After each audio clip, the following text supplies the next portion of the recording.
On the eve of week 1 of the XFL, this is episode 40 of the Unnecessary Nonsense Podcast. Short and sweet intro this time around. I'm Carlos Alcazar doing a solo pod one more time. I'm going to be joined with Dave, I think, in the next couple of days here. We scheduled it, so we'll record a podcast. He's found his way out of a ditch, although from what I understand, he might actually be stuck in a crater. So that's probably why it took him so long to get out. But for now, I'm going to spend a little bit of time recapping the Super Bowl, and also congratulations to the Kansas City Chiefs on winning Super Bowl 54. That is the last time I'm going to mention the name of the game, the SB54 game.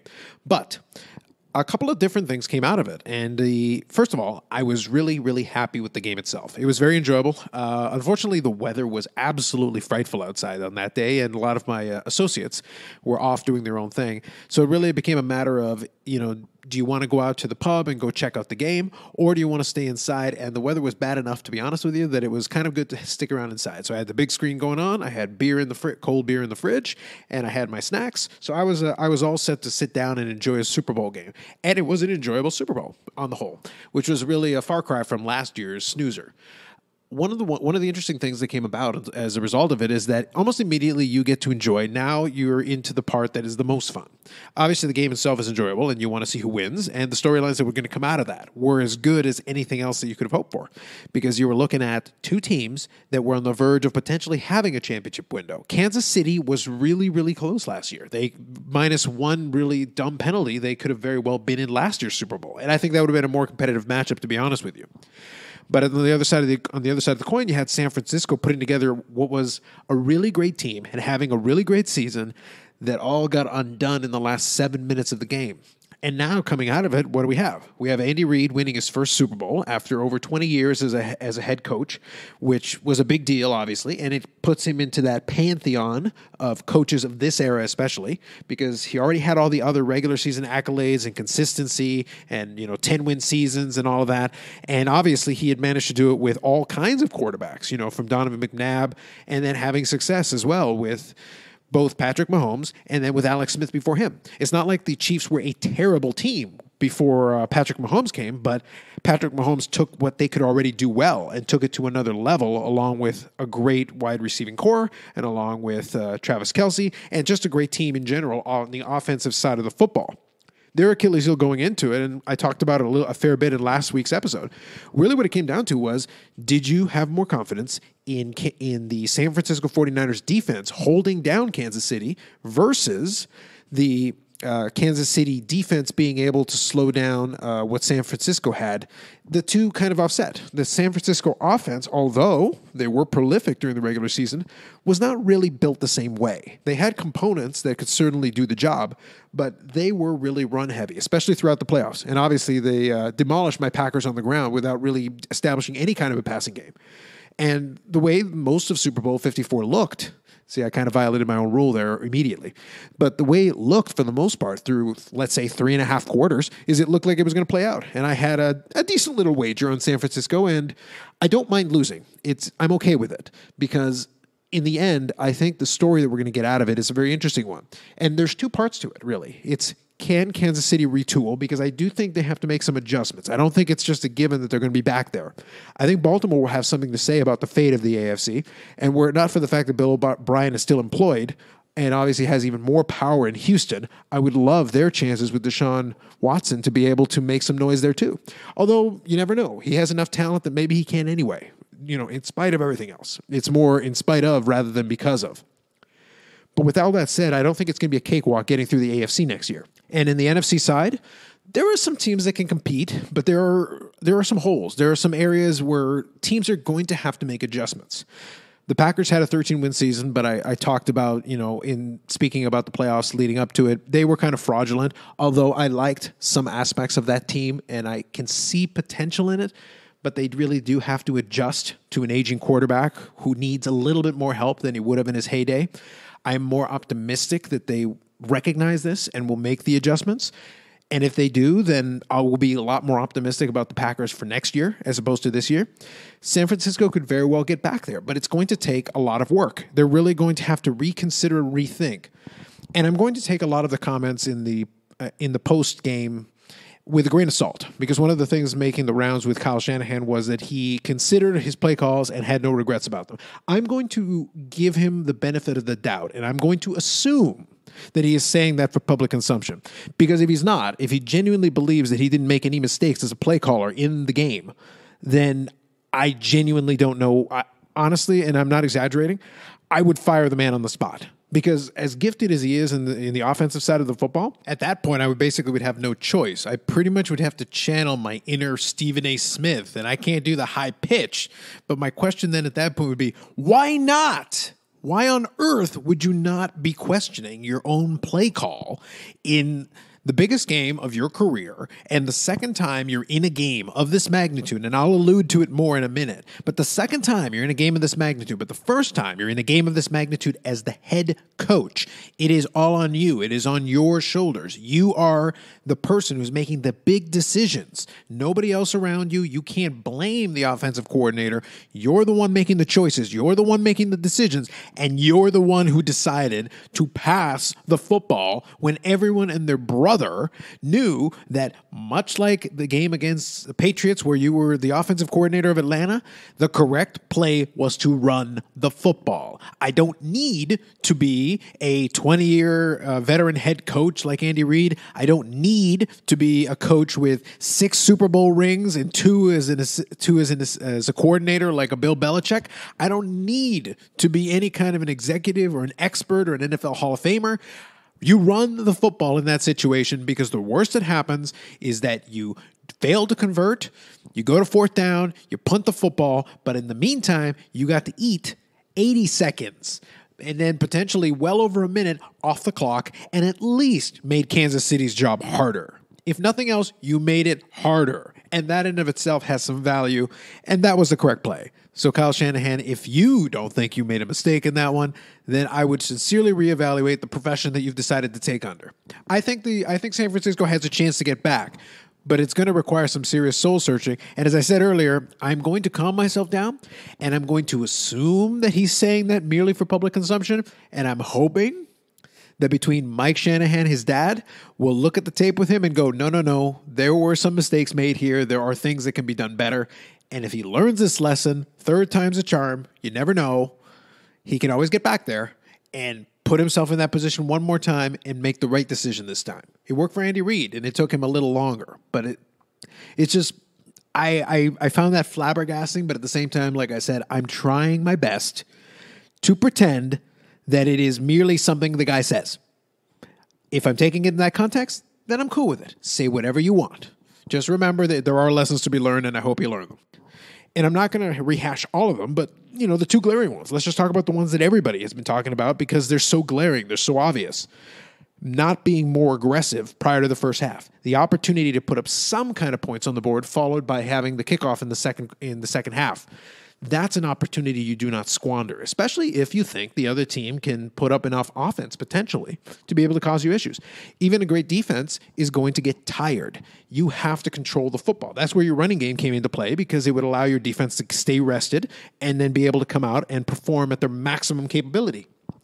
And obviously, the big thing for me was in the latter portion of the game. It was about 6.5, maybe even 7 minutes left in the game. They had just run the ball to go to 2nd and 5, and at that point, it looked like it was curtains. I believe Troy Aikman was the one who basically said what a lot of us were thinking was, okay, so we know what they're going to do here. They're going to run the ball, run the clock, because that was the logical play. You can do 2 running plays to try to get 5 yards, and if for some reason you don't, you've run like 70, 80 seconds off the clock. That's ideal. At that stage in the game, up in the game, Kansas City still has to score a couple of times, and time is now your friend. At that point, time is your ally. You don't want to make it easier for them by passing the football and coming up short, let alone passing the football and having 2 incompletions. You had played a nearly flawless game, as far as I'm concerned. You had executed beautifully. The game plan was going well.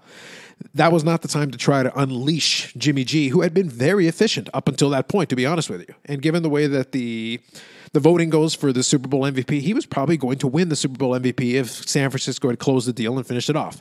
Now, they had other opportunities that were created by some of the play calls despite that.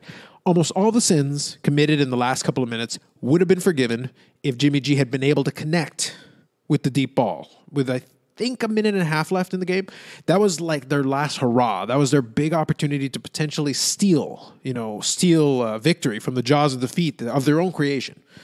But Kansas City took advantage. They capitalized. They were able to score 3 touchdowns late in that game to take the lead, and they were able to win. From the props gambling standpoint, obviously I lost big on the San Francisco bet because I put a little bit of money on that one. I did win a couple of props, and I was fortunate that I was able to actually, in one of the hedges that I put together beforehand, I looked at it from the perspective, I thought San Francisco was going to win. And I was sincere in my thought in that process. And through 3.5 quarters, it looked pretty good. Obviously, Kansas City not only coming back to win, but coming back to win by double digits because of that late touchdown that actually probably wasn't a good football play, but I appreciate it from the standpoint that it gave me a 10.5 point over-under on Kansas City that offset some of my losses in the other way.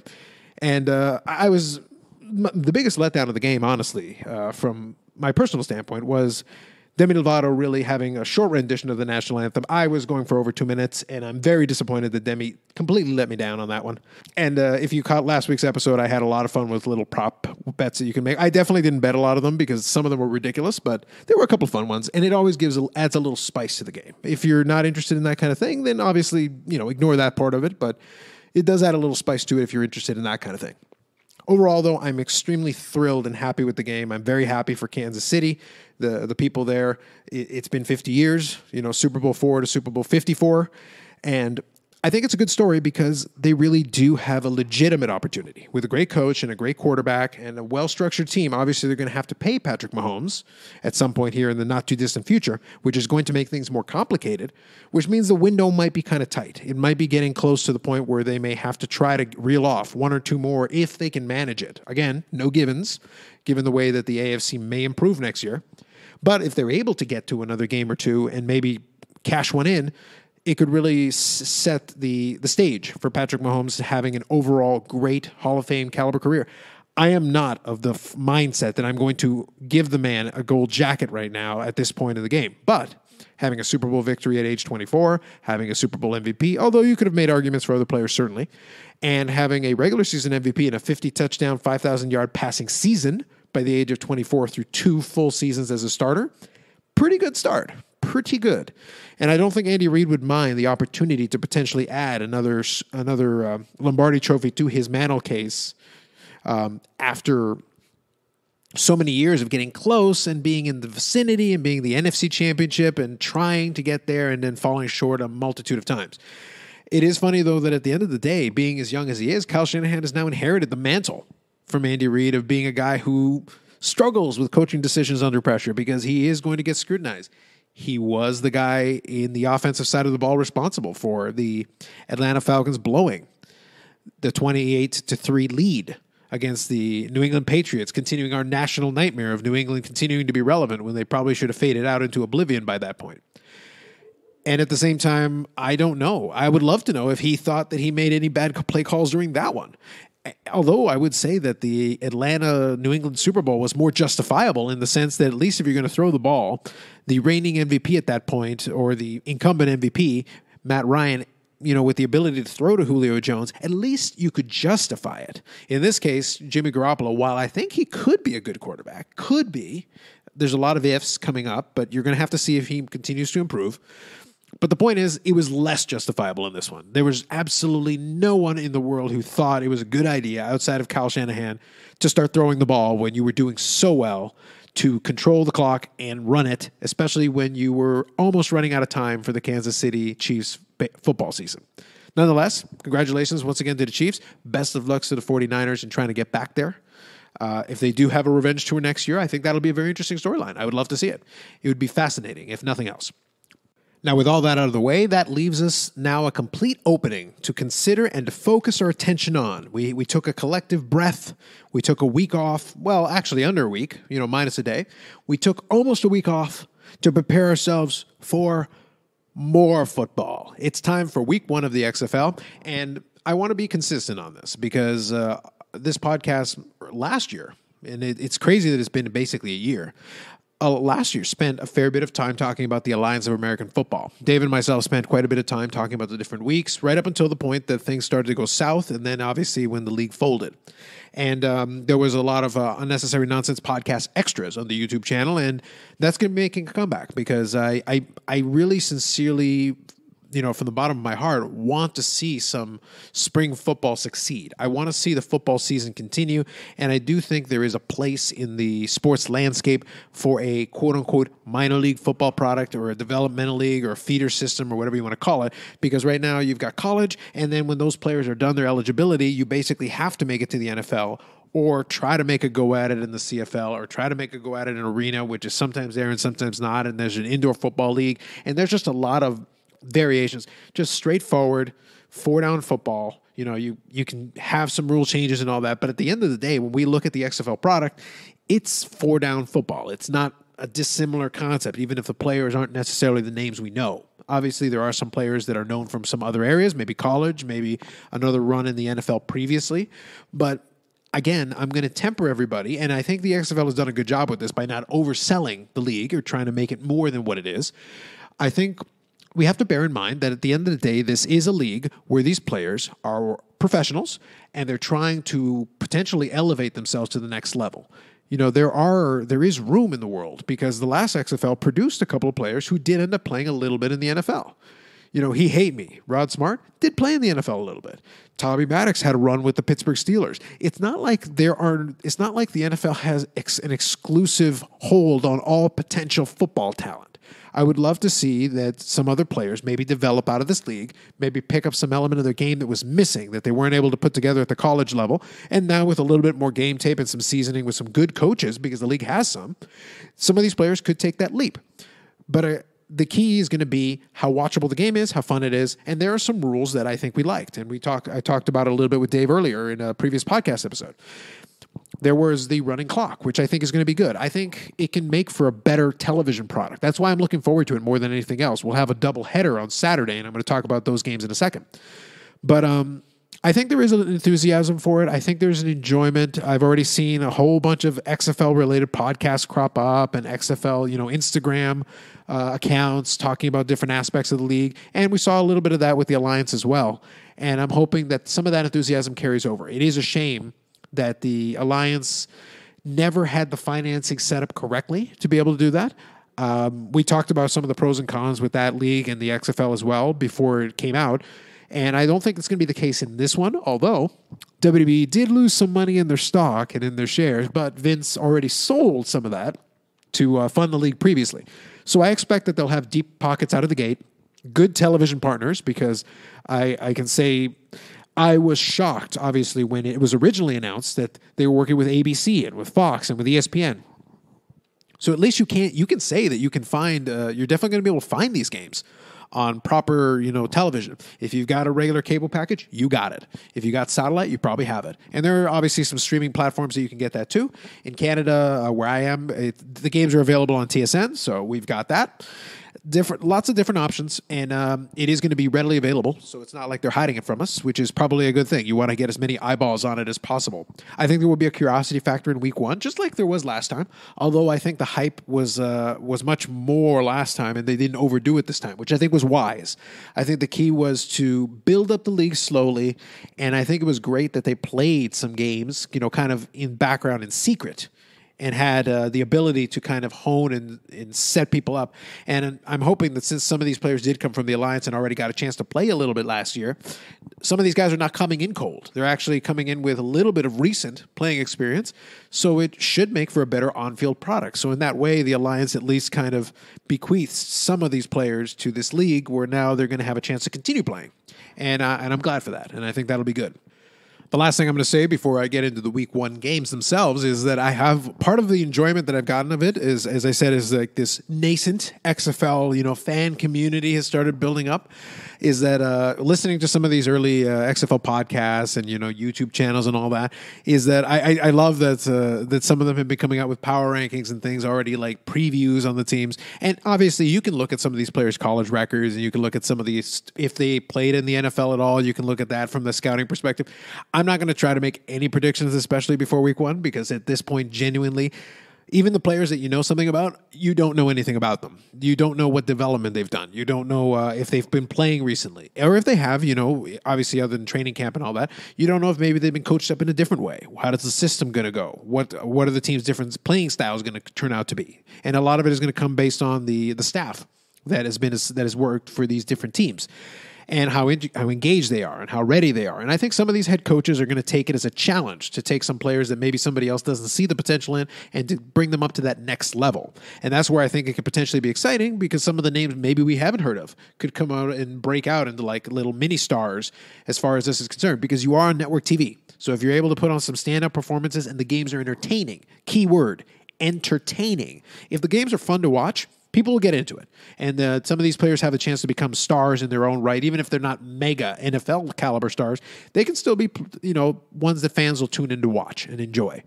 With all that said, let's talk about week 1. So we're going to look at our matchups here, starting at 2 p.m. Eastern Standard Time in my area on ABC Network. You've got the Seattle Dragons taking on the DC Defenders. So the Dragons are Dave's adopted team of the logo, although I think Trogdor would have been a better logo for that one, but that's just a personal opinion. Like I said, I'm looking forward to it. That is going to be the first game, and it is going to be on the main ABC network.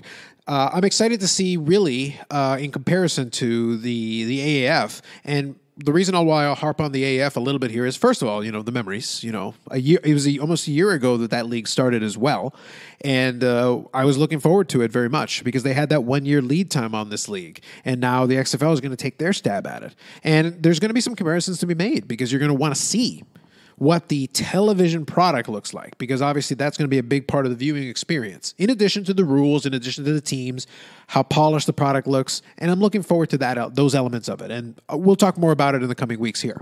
The second game at 5 p.m. is going to be the LA Wildcats taking on the Houston Roughnecks. I'm still not really that keen on the Houston logo and the Roughnecks, but nonetheless, I'll give it its chance, I'll give it an opportunity, but that'll be the later afternoon game, not an evening game yet, but later afternoon game, which is, I think, a pretty good call, I guess. On Saturdays, you're not going to try to get people on a Saturday night. That's probably not going to work out too well, so you can watch the game if you're in the Eastern time zone and then go and have a pint or go to the club or do whatever it is you want to do. Whatever it is you do, you do you. But nonetheless, I don't think they're going to be occupying too much of your evening, but a good afternoon of football potentially. That'll be good. On Sunday, 2 p.m. Eastern time as well, you got the Tampa Bay Vipers, who early indications are could be kind of a troublesome team. I believe they're coached by Mark Trestman, who I do have some familiarity with, taking on the New York Guardians. That's going to be on Fox. And I don't know if I mentioned it, the later afternoon game is going to be on Fox as well. And then on Sunday, the later afternoon game is the Seattle Battlehawks, because Battlehawks, I guess, taking on the Dallas Renegades, my adopted team. So we've got Dave's adopted team to start off the league on Saturday early afternoon, and then my team will be playing in the later afternoon on ESPN or in TSN in Canada where I am. So that's what week 1 looks like. We've got 8 teams. All of them are going to be playing on week 1. And then we're going to start getting into looking at, what the standings look like and how these teams start moving around. We're going to learn pretty quickly, I think, which teams potentially have real talent on them. Although I would caution, in the same vein as the Alliance, as I said, we have to do some comparisons to it. I would caution that, especially in the first couple of weeks, we're going to see some coaches and players throw out different things that they may not do within a couple of weeks as the teams start to adjust to each other's styles. Because although they have played some games and some preseason, so to speak, and a little bit of work last year and this year in kind of a summer league and trying to do a little bit of a pre-work so that these players aren't coming in cold, I still think that some of these offenses and defenses are going to have a little time to develop. So I would caution everybody to consider that. At the end of the day, as long as we get good, clean, fundamentally sound football, I'll be thrilled. And I think as long as the games are able to put together some entertainment value, I like to see some fireworks. I like to see some scoring. I think the rules are catered towards that, so I think that'll be good. So the other element of it will be that television presentation I mentioned to you. Obviously, they're working with real networks, with real staffs and people who know how to put together a television product, especially a football product. So I expect that from that element of it, it should be top notch. I'd like to see also what kind of like their studio is going to look like as far as, between games and at the half and looking at all that, what kind of access they're going to try to provide. I've tried not to steer too much into that element of it because I do want to be surprised a little bit. And then I want to look at it with fresh eyes and not be too tainted by knowing too much of that ahead of time. There were some innovations that I thought in the Alliance were good ideas. I don't know if the XFL will adopt them or not, but obviously they've got their own idea of the television product. And Vince McMahon is not a stranger to developing a product for television. Although, as I've said in the past, he has not had the best success rate with things outside of professional wrestling. So we're going to see what exactly he's able to do. From all indications, he's put the right people in charge. So I'm hoping that carries over to the television product as well as the on-field product. So that's really what we're going to be looking at. With all that said, that concludes this short football-centric version, episode 40 of the Unnecessary Nonsense podcast. The social media little sites and things are going to need a little bit more work, so I'm not going to go into that yet. However, I will still have some shameless plugs. So if you enjoy the podcast, you can check us out on iTunes, Spotify, Google Play, wherever you get your podcasts. You can also check out an archived version of all the episodes on YouTube by looking up Unnecessary Nonsense Podcast. It's generally going to be a static cartoon image of our faces, so you don't have to be staring at the screen, so you can listen to us while being distracted or pretending to work. Whatever floats your boat in that regard. We don't judge, and we appreciate the listening either way. I do recommend, though, if you do check out the YouTube channel, keep an eye on it. Subscribe if you can, because, as I said, as we get into the season now of the XFL, especially starting from week 1 on, I'm going to try to do a little recap of some of the weeks and whatever observations I have, because I enjoy trying to watch these games and really trying to. It's new to a lot of us, so there aren't really any XFL experts out there. Although I hear some people that are starting to develop a little bit of an understanding on it, nonetheless, we're all kind of starting on it from the ground floor, and that's the most interesting and exciting part. So I want to kind of go on that ride with all of you. So by all means, join us, and I'd love to get any comments or anything as we go along and do that, because we want to make it better and we want to make it something that's worth watching and enjoying. And as usual, we will talk about it on the podcast itself, especially as the weeks go on and we start getting more of a sense of what it's going to be. With all that said, that's enough of my blabbering. Thank you as always. We will catch you on the next episode of the Unnecessary Nonsense Podcast.